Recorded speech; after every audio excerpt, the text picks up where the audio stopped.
Well, let's just start with a photograph tweeted from Mr. Volodymyr Zelensky's account. And it says this is him on the phone to Emmanuel Macron, the French president. In this tweet here, he says, "Thank you, Emmanuel Macron, for the congratulations," having initially said that in French. What have the British said? Well, the UK Foreign Secretary Jeremy Hunt tweeting his congratulations to Volodymyr Zelensky, saying, "You will now truly be the servant of the people. We look forward," as he says here, "to working together as the UK continues to support Ukraine." So this is a very interesting, so you can imagine many of these leaders curious as to who this man is after having dealt with Petro Poroshenko for roughly the last 5 years to now deal with Volodymyr Zelensky, this newcomer.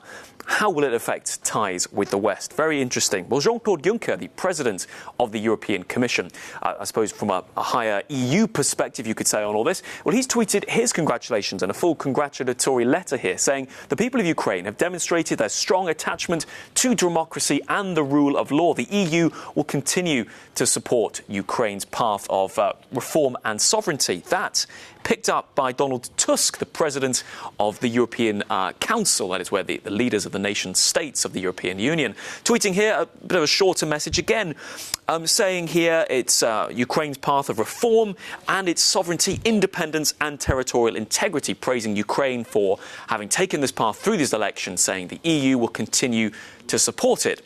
There is a message through there, isn't it? This idea of reform, very interesting, and that's picked up by Simon Ostrovsky, the journalist who's been actually covering these elections for us there in Ukraine, saying that now these are the second set of free and fair, undisputed, it's for the most part, elections in Ukraine, saying that this is a transition for the country. And Volodymyr Zelensky, upon his win and his message, was sending a signal to other countries in the region. How has Russia reacted to all this, though? That is an interesting one. The country's prime minister, in the words of Russia Today, is cautiously hopeful, they say. In a couple of tweets, he says there is hope that Ukraine will improve relations with Russia, although Dmitry Medvedev saying as well he believes the same rhetoric about Russia-Ukraine relations will be repeated by Mr. Volodymyr Zelensky. So he's the new guy on the block in every sense, both the West and Russia looking now to the new president of Ukraine. Cautious, I imagine, to see what he might do and where he'll stand on key issues.